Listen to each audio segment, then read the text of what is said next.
Hey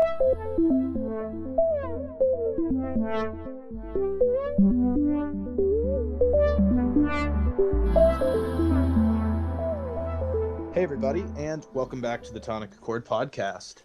This week we are trying something new. 2 episodes, 1 week. I'm quite excited about it. Hopefully everyone's happy. It's nice to try and get out some more information to everybody, and we'll see what happens. But Drew, how are you doing today? Doing all right. I'm ready to dive in to this today's topic. I think it's interesting, and it's I like when we do these topics that are also not as popping in the media. I think it's fun to do like kind of a dive into something that less people really know about or hear about. Yes. And on that note, I think as listeners probably are aware, I'm a very hard Economist fan. I love The Economist. And it was a couple weeks ago, I was just reading one of their briefing articles, and it was talking about the World Trade Organization. I think a lot of people know WTO. They see it, if you're in an econ class or if you're in a political science class or a business class, you're going to talk about the World Trade Organization. It's been a big broker of regulating trade deals amongst the world for the last, 24, 23 years. But big things are happening with the World Trade Organization. According to BBC, the Director General of the World Trade Organization, Roberto Aveiro, says it will take months to fix its main body for settling trade disputes. And basically what is happening is that on December 10th, 2 of the judges on the appellate body, and this is the body which appears in trade disputes and authorizes sanctions, will not be replaced. And it's nothing that surprising. As we've talked about on this episode on this podcast for a long time, there's a growing protectionist mindset in a lot of the West. There's a growing anti-establishment, anti-deals, anti-globalist mindset. And basically what is happening is that the Trump administration need to appoint 2 new judges to the appellate court in the WTO, and they're not going to. And this is honestly nothing that surprising, because Donald Trump is wary of any trade organization. He's wary of any multinational deal. He's wary of any, globalist regulatory body. And so Trump is not going to appoint new judges to it. And so basically this is going to be huge, because for the last, 23 years, the WTO has been a large regulator of basically international trade and finance. And without these judges, the WTO is going to exist in name, but there's going to be no way to expedite process. Right. So it's basically like, if an issue is brought up to you, they can listen to the issue, but there's not enough judges to actually make a decision on this issue. And it's actually interesting, because a lot of people think that why this is happening is because the WTO is currently investigating the United States for our trade war with China. And I don't know if they're separate or linked, but Trump has always been hesitant of big deals. So Drew, what do you think about this? Like, do you think it's just a normal trend? Do you think it's okay? Like what do you think is going forward with this, I guess? Well, in general, I don't think I always hate caveats that are well, we can't win through the process, so let's just block the process from even happening. I generally just don't like that kind of thing, in any form of politics, and because it's very pinpoint a bureaucratic weak point and utilize it for your gain. I generally don't like that, but I will say that Trump, and again, this is one of those places where I think Trump was correct in criticizing some certain points of the WTO, because again, just a super quick background. WTO is an agreed upon independent body over 160 countries to help facilitate trade deals. You touched on it a little bit. Not everyone's a part of it, but almost any big player in the world is a part of it. China joined the WTO in 2001. And so since then, there's been a lot of complaints over how the WTO has addressed China. So, and Trump had some pretty good criticism. So one of the things was Trump criticized the World Trade Organization giving China a special status as a developing country, which comes with a different set of rules and regulations, and more. They try and aim tariffs and trade deals and the regulations to benefit developing countries more. Trump's criticism is that no, China's not a developing country. It's a massive economy that has 1 billion people as a part of it, and you're giving it an unfair advantage up against other large countries like the United States, like India, like the EU as a whole.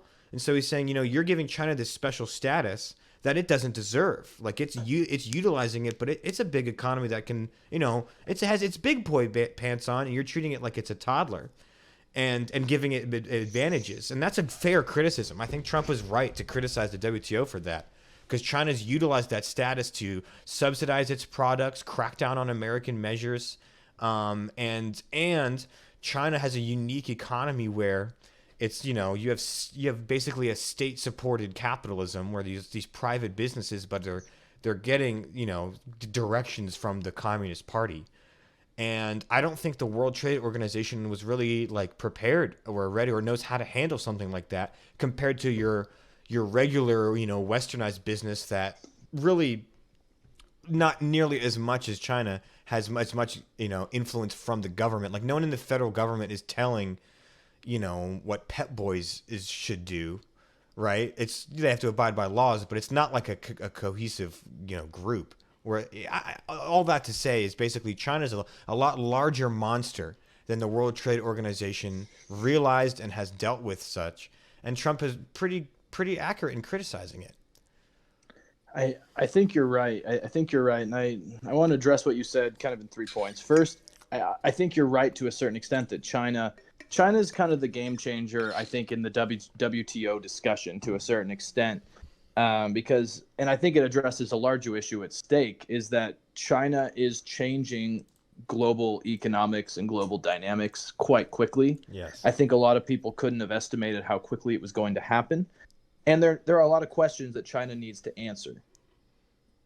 But the thing is I don't know if the U.S. criticism is totally linked to China, because the WTO underpins 96% of global trade. And just a little more of a historical context, it was the next in line after the GATT.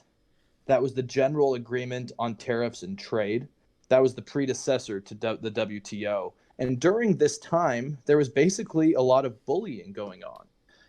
The U.S. and other large countries like India were able to bully developing nations around them. Right. And so the GTO, or sorry, the GTO, I'm getting the GATT and the WTO mixed up, but the WTO was meant to come in and kind of just even the playing field. But the Wall Street Journal reports that in some ways the seeds of the current WTO crisis were planted at its formation. It seems like the WTO, which I completely agree with, was a utopian project. Right. And this is what Edward Alden, he's a trade expert on the Council of International Relations, said. Basically what happened was the Cold War ended and capitalism, US-style capitalism, won out. And so we basically tried to move forward enforcing kind of the U.S. capitalist policy equally throughout the world. The problem is, though, we didn't account for China. Mm-hmm. And also we didn't account for how big of an impact that would have. And so the WTO was meant to stop semi-large countries from bullying each other and was supposed to create somewhat of a pragmatic process for listening to cases. It wasn't meant to deal with a giant nation that just exploded onto the scene almost overnight. And I think that's the big issue, is this was kind of underpinned in a post-Cold War economic view. And I think it's all symptomatic of this growing populist anti-globalist thing that is happening right now, which we could have a whole podcast on that. But I think a lot of it starts and ends with China, and it also starts and ends with the fact that the U.S. is operating unfairly themselves. And I think the WTO is trying to recognize the U.S. as being a foul player as well. Yeah, I mean, we've seen this a lot. Like I completely I believe that things like the UN and the World Trade Organization are a good thing, right? I think that we're at the state of the world now should have multilateral international cooperation. Right. So yeah, the WTO is a good thing, but it also kind of like the UN doesn't have big enough teeth to really counteract some of these large players like the United States and China. Even though that's its goal, right, is to kind of create an even playing field. The reality is, just like in the UN, is supposed to create an even playing field, but the reality is big countries like Russia and United States and China kind of have the final say on some things, like whether it be the Security Council of the UN or who appoints who appoints these independent basically judges to the WTO for the appellate courts. So Right. yeah, I think you have an accurate analysis of kind of how misguided I guess the WTO was, or unprepared, I think is a better word. Unprepared. Yeah, unprepared is a good way to put it. Yeah, unprepared. But yeah, they've been really unprepared. But you're right that the United States has been kind of bullying them. And again, back to Trump criticisms of the WTO, not all of them are accurate. No. Like, he said that the WTO never lets the U.S. win, and that it's always gone against the U.S. interests, and that's not true. In fact, actually, the United States has been on the winning side of most of its appeals to the WTO, not all, but most. So to say that it's never been on the side of the United States is factually incorrect. And just recently, the WTO gave the United States permission to add tariffs up to 7.5 billion of European products. Jesus. Yeah, so I mean, and one of the other criticisms from the European side is that the WTO is only allowing that to happen so that the United States doesn't leave the organization. So it seems Right. like it seems like the WTO is kind of caught between a rock and a hard place when you have China on one side, United States on the other, and Europe also on their own side being like, yo, why are you sucking up to these giants? Yeah, that's that's a fair point, and the the problem is that I think that Trump, like a lot of his policies, he wants to play the victim. And like you mentioned, we've won the cases that put forward in these lower courts inside of the World Trade Organization. And I just want to clarify that it has been covered incorrectly in the media. Like, it's actually hard to find a lot of articles about the WTO, even though it's actually a pretty big deal what's been happening in the last week. But the thing is actually this panel of okay, so the panel is supposed to be 7 judges, right? But actually they've dwindled under Bush and Obama. Uh-huh. So this is nothing new. I think that everyone wants to paint it as Trump is wrecking up the U.S. order. But actually both W. Bush and Barack Obama did very similar things, as where actually this number of judges has been dwindling for the last decade and a half. It's at 3 out of the, what is it? They need 7 or something? And yes. It's at 3, which is the bare minimum to even take cases. They just need a quorum at this point, so it's yeah. Yeah, I mean it's ridiculous to me, and I think it's a tale of two stories. It's a tale of two news coverages, because Robert Lighthizer is Trump's appointed member to work with the World Trade Organization on this policy, and for a long time he's been calling the WTO a threat to sovereignty. And so I think it's a tale of two stories, where people think, oh, it's another person that's been appointed in the executive branch who is anti-trade deals.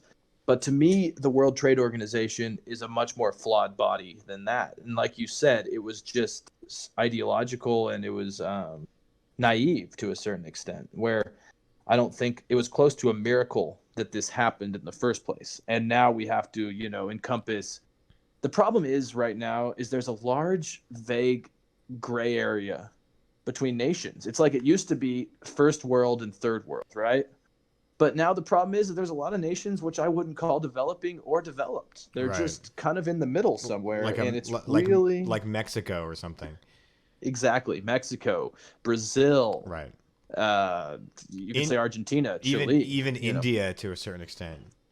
Oh, completely. And I think like a lot of policies that came out of the Cold War era, they're very black and white, and it's problematic. And I do, though, however, worry that Trump's view of trade organizations and his lack of respect for them is an issue here, because the problem is that a lot of scholars that are much more educated than you and I on this say that if this gets any worse, the law of the jungle, in quotes, as they call it, is going to happen, because the WTO has been successful in limiting aggressive trade wars. And the problem is it's just going to allow rising protectionism to happen, now. And so that worries me. Yeah. Well, and if you don't have any kind of base body to like give some kind of, fair start to trade negotiations, then you will go back to what we had before, which was large world powers bullying periphery countries into doing what they want. I Exactly. have no doubt in my mind that's what China will do and is currently doing, right, with their Belt and Road system, which they're like, they're gonna basically, impose their will upon African countries, Asian countries, and South American countries. And at least the WTO can at least give some leverage, or was supposed to give some leverage to smaller nations. But yeah, if there's nothing like the WTO, if you go back to the ways of the jungle, then yeah, it's back to Iron Curtains. You know what I mean? It's gonna be maybe not Russia's Iron Curtain, but you'll have a Chinese Iron Curtain that'll be like, yo, this is China's gang. They're not going to go against China, and they're gonna do whatever China wants them to do in the UN with trade and stuff. And no one from the outside and no independent party is going to have a say. Same thing with the United Right. States, right? You can make the same thing about the United States going back to whatever they want to do. But it's interesting that even with the WTO, like a lot of countries are kind of ignoring it. We're not the only ones ignoring it because of Trump's trade tariffs on other countries like aluminum and steel against Canada, Mexico. So these countries have also done retaliatory tariffs against America without waiting for any ruling from the WTO. So usually the system would be, hey, I think the United States is violating some of the agreements we had. I'll take it before the WTO courts and we'll come to a decision. That's what it's there for. Well, it looks like people on both sides are just ignoring it because Mexico came back with tariffs against the United States. Canada did it. The EU did it. And they're not waiting for any rulings or advice from the WTO. They're just going ahead and doing it. So again, like I said earlier, it just seems like the WTO is a good thing, but it just doesn't have the teeth it needs, or the soft power, right? The recognized legitimacy that it needs to really, prevent countries from breaking the laws. Again, similar to the UN, the UN's a good thing, but there's a lot of people getting away with a lot of sketchy stuff, and the UN can't really do anything about it. Right, right. And I think the fact you address that, you have Mexico, Canada, the US all reacting to each other's tariffs. To me, the fact that they're working outside of this apparatus that was meant to address these concerns, to me it tells me that they're only doing it because China's broken the system, like we've already addressed. Mm-hmm. Because, I mean, let's be completely honest. The derivative, the original issue with every single one of these problems is the fact that China has lower prices on goods such as aluminum and steel and just production in general. And I think that's the bigger issue at stake here is that China's played outside of the rule books for a long time. Right. Absolutely. And unfortunately the WTO was not created with the knowledge of there being a China threat. There's like China is in a weird spot where they're our biggest trading partner, but they're also might be our biggest enemy at the same time. And I don't know if there's any trade agreement that is really meant to deal with that. Yeah, it's like you said, like they're playing outside the rules. They're not playing fair ball, but you have to play with them. You still have to Yes. go to the court. You have to watch them cheat on the court, and you still have to play the game. Because if you don't play the game, then your economy is ruined. You know, yeah, it's a very scary but interesting entanglement we have. And again, there's definitely benefits to being economically entangled, right? As far as preventing, physical wars and stuff. But the downside is, yeah, like you said, like everyone in the world knows that China's not playing by the rules, and yet we still all have to play ball with China. And Because, it's a tough issue going forward because what do you do then? Because unfortunately, I think that all of our complacency in the West has somewhat enabled China to get worse. And so I think that there's an issue with Trump, especially in the U.S., is that a lot of people think that everything he does is just because he's Trump. And I kind of put it as there's Trump and then there's China. And unfortunately, Trump's own personal, like Trump's been the same economically. Like his view on economic systems has been the same since the 1980s. yeah, He has talked about China since the 1980s. that's true. Um, and so I think a lot of people just think his views on China are linked to his just kind of evolving presidential views. But I think we need to separate how Trump is treating China and how Trump is dealing with everything else because I think there's actually a lot of reason more in Trump's arguments with China than there are in a lot of other things, say like the Paris agreements with climate change.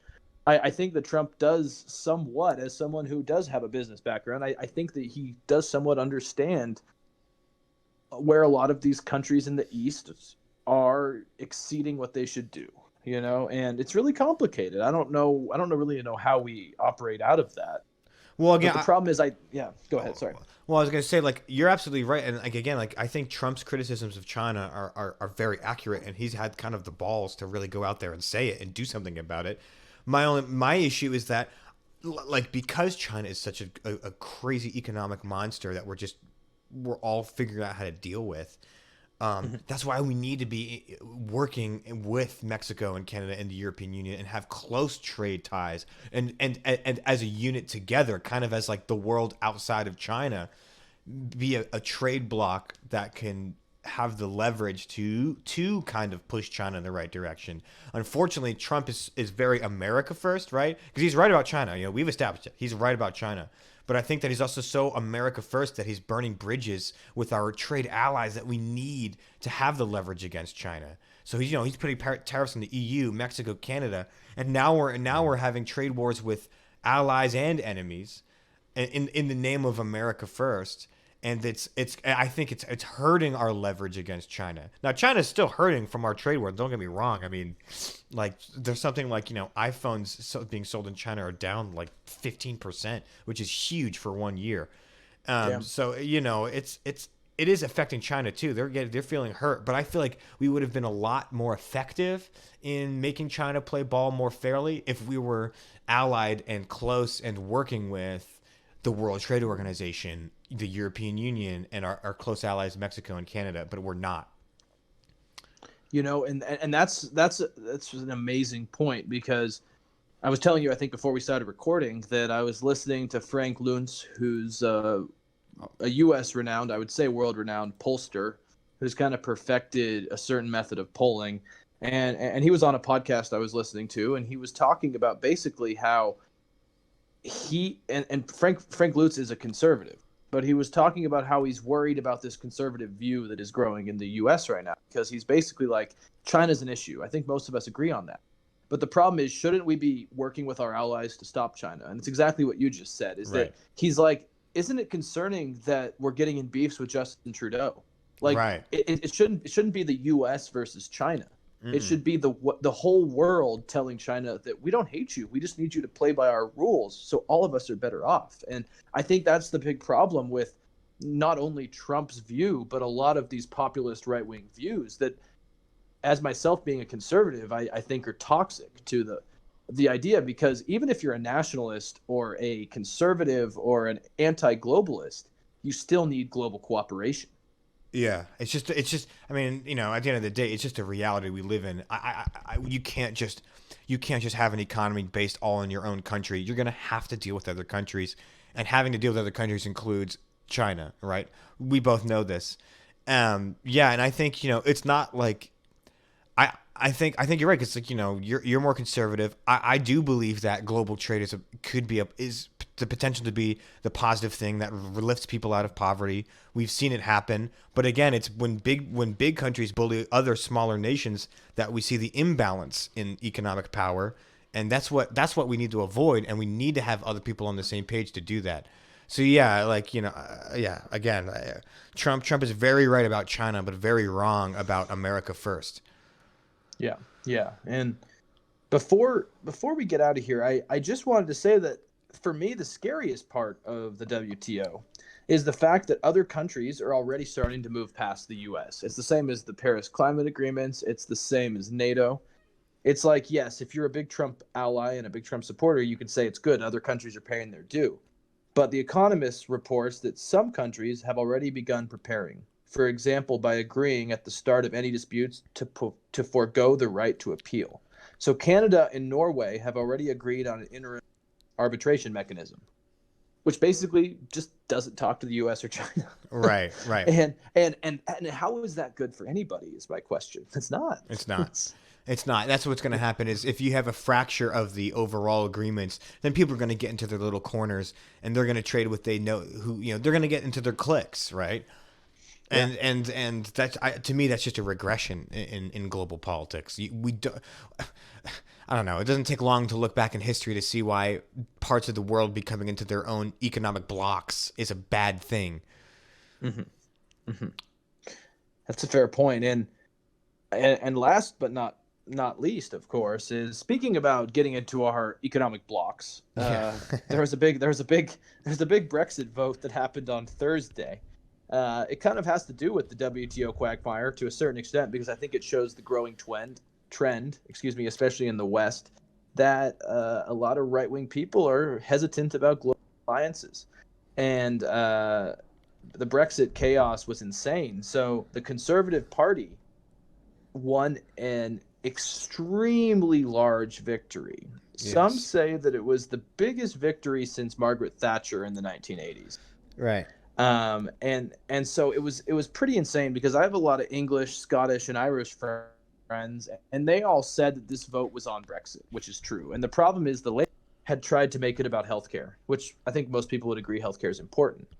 But the problem is the Labour Party seemed to kind of want to skip over the main issue. And when I say Labour Party, just for any of the U.S. listeners who are not aware, the Labour Party is the left party, where Jeremy Corbyn, their leader, is, I would say, probably politically similar to Bernie Sanders, if you want to put him on a scale of people. And basically, the vote was on Brexit. And unfortunately, the left focused more on healthcare, and Boris Johnson's Conservative Party did work on consolidating power. The Brexit Party under Nigel Farage actually stepped back because they didn't want to take votes away from Boris Johnson. Right. And the Tories. And exactly. And it was the largest loss the Labour Party has had since 1935. And I think the craziest thing about it is it actually shows an insane realignment in British politics. Yeah. Where the northern working class parts that had always voted Labour went to Conservative, and a lot of elitist Conservatives voted to stay and went with the Labour Party. And I think it just shows a growing trend is that we are seeing a realignment based on populist trends. Yeah, I think there is a major realignment. It's surprising to me. I honestly didn't expect a kind of like the amount of landslide that it is. It's also interesting that like there's like geographical pockets of of like voting blocks. Like Scotland is very like the Scottish are very pro staying in the EU, whereas England is very leave, right? They're very Brexit. I think that was interesting, but yeah, you're right. There's a huge landslide of Tory wins. It's surprising because again, the media kind of makes it look like Boris Johnson is a bumbling fool that no one really trusts, but obviously the voting populace in the UK sees it differently.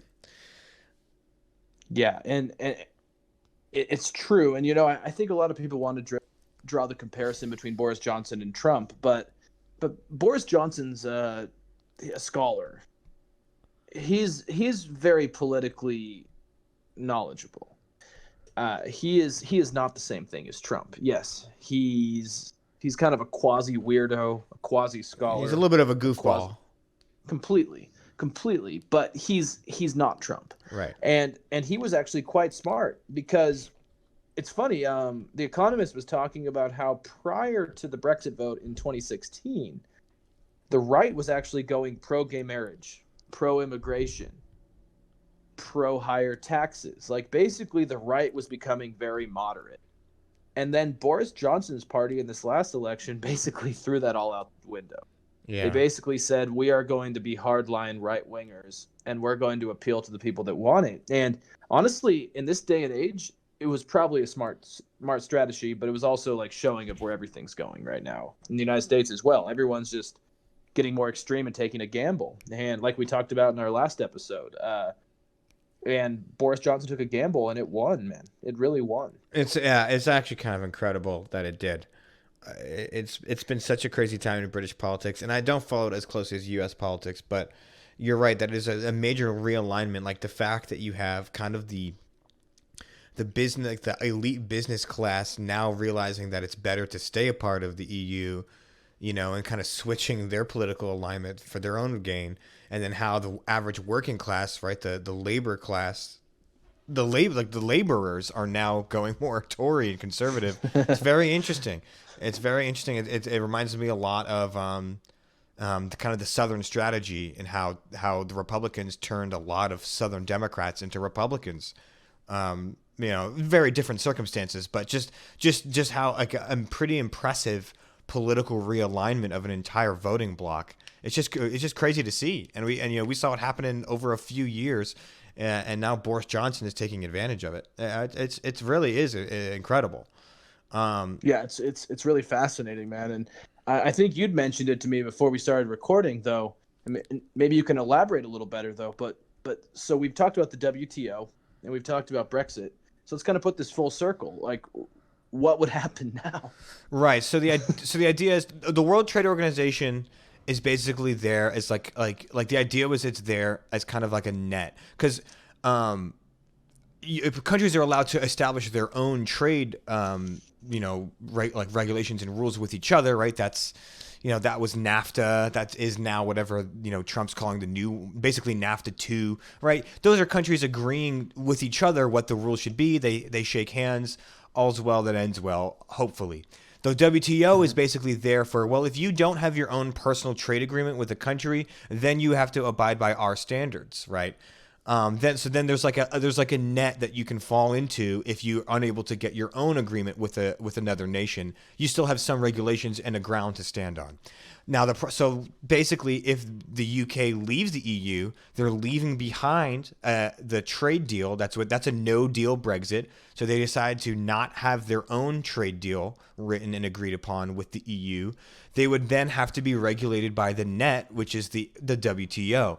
But we mentioned earlier that the WTO is losing its ability to really regulate and to hear cases because of the lack of appellate court judges and the overall lack of teeth to really do much. So that if the UK and the EU have to work off of WTO regulations, a lot can fall apart and a lot can fall through the cracks. And the UK may not be able to appeal what they view as valid grievances at all because the WTO doesn't have the power to do anything about it. So it can lead to a very unstable trading environment between the UK and the EU. And that's what people have been really scared about. I think that was a really nice analysis there, and it's a good point. As I think we are basing a lot of our political decisions as an electorate and as politicians on kind of a momentary swing, as kind of a momentary emotion. And I think a lot of people, like we've talked about with NATO and the UN, is that a lot of people take for granted these organizations that we've had for the last half a century and that have basically solidified our interdependence. And obviously no trade deal is perfect. I think the EU is extremely flawed, and I think there are valuable reasons for the UK wanting to leave, especially with immigration. Like, I think European leaders have actually done very poorly with dealing with large swaths of immigration. But that being said, without it, it's a jungle, as was quoted, as the critique for leaving the WTO, is that it's a jungle out there. And the problem is that 100 years ago, we could survive a jungle because everyone had their own economy and everyone was doing their own thing. But right now, we're so interdependent that a jungle just means conflict, in my opinion. Yeah. Well, I mean, so for example, to put some numbers to that jungle, is if you have a no-deal Brexit, based under WTO rules, immediately after Brexit happens, any cars outside of Britain going into Britain and the UK would be taxed at 15%. Which is crazy, right? Which means that, the average British consumer would not be able to buy a Peugeot, a Fiat, a Toyota, a Ford. People don't realize that, like, Ford Fiestas are very popular in England. It would be way more expensive on the average day-to-day person that just needs a base car and they just need a Fiat to get to the mall and back. Now you're talking about a tax on 15% to import it into or to export it to the UK. I mean, and trust me, British cars are not known for their reliability or their affordability. So, I doubt the entire country is going to start driving Range Rovers and Jaguars.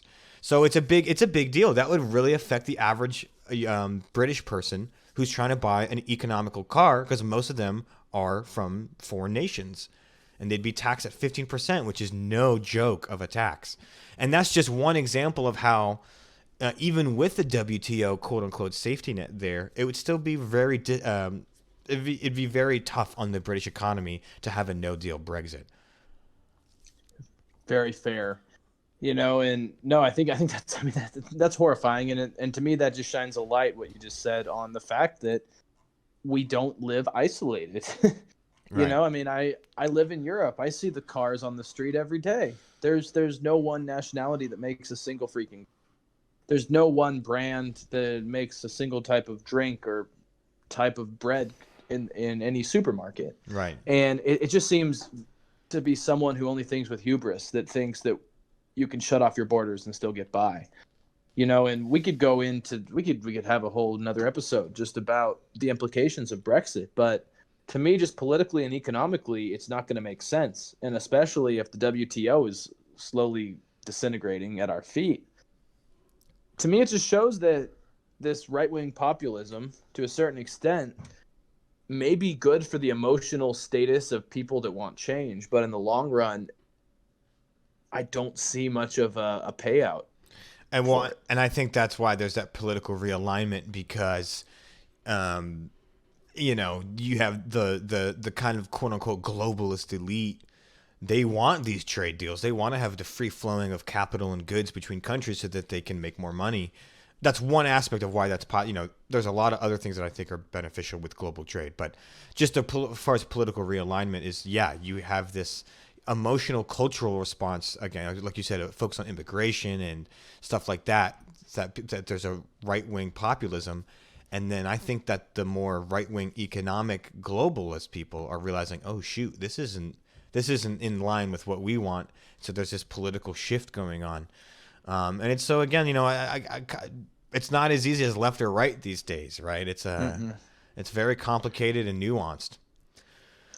No, I totally agree, man.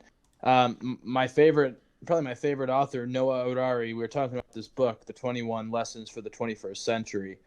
And he talks about nationalism exactly the way kind of economic protectionism, which goes with nationalism. And he basically does talk about how everyone should have a sense of nationalism for their state, for their country, for their part of the world where they come from. There should be a sense of pride and security. But he talks about how nationalism is going to fail at combating probably the three largest issues of the 21st century, which is automation, nuclear war, and climate change. Yeah. And unfortunately, by getting rid of the WTO and by shutting off connections with the EU, with the United Kingdom, it just leads to, unfortunately, a very slippery slope of nations just becoming closed. And unfortunately, we are facing so many issues on a global scale that we need at least some form of interdependence, and it's funny, you mentioned the elites, in the UK that eventually realized, we actually kind of like this status quo. And the funny thing is for the people that voted to leave, Boris Johnson and the other Brexiteers don't talk about this, but actually the economic plan is to turn the UK into Singapore. And that's not exactly what the people voted for, but that's what it's going to become. It's going to become an isolated island with a lot of banking and financial institutions that can make bank for people. And that's not what the working class people that want to leave the EU wanted, but that's what it's going to become. That's what it's going to have to become to stay afloat. Oh yeah, exactly. And so it's all a lie, man. And like Trump jokes about CNN being fake news, but the true fake news is a lot of these like nationalist right-wing campaigns. And it's too bad, because the only people that are really getting hurt are the citizens that have no say in it. Right. It's the people that get duped, and that they believed in something that would benefit their lives, but the reality is it's not going to happen, and it's not like they're it's people getting lied to, and they vote for it. Yeah. Well, with that said, Happy note. Yeah, on that lovely bombshell. We're gonna wrap this episode up, guys. Any final thoughts before we get out of here, Alex? So, I thought, like we mentioned, I think in the last episode, comments are very important. Yes. I would love it if you guys like us, hate us, think we can do something better. Maybe if you extremely hate us, don't post anything, but but yeah, please let us know what you think. Apple Podcasts and Podbean, on YouTube. We've been showing up on a lot of third-party sites. Please leave your comments, because comments, especially I know on Apple Podcasts and iTunes, actually help order our video where we might be exposed to more listeners. So if you like it, it only takes like 20 seconds. Tell us what you think. Post it. We really appreciate it. I don't know, Drew. I've been having a good time, and I want to keep this expanding. You know? Yeah. We really enjoy the Tonic Accord, and we hope you are as well. And again, comments help with our engagement, and we also read them. We actually do read them and take them to heart. And so let us know what you think, whatever it may be.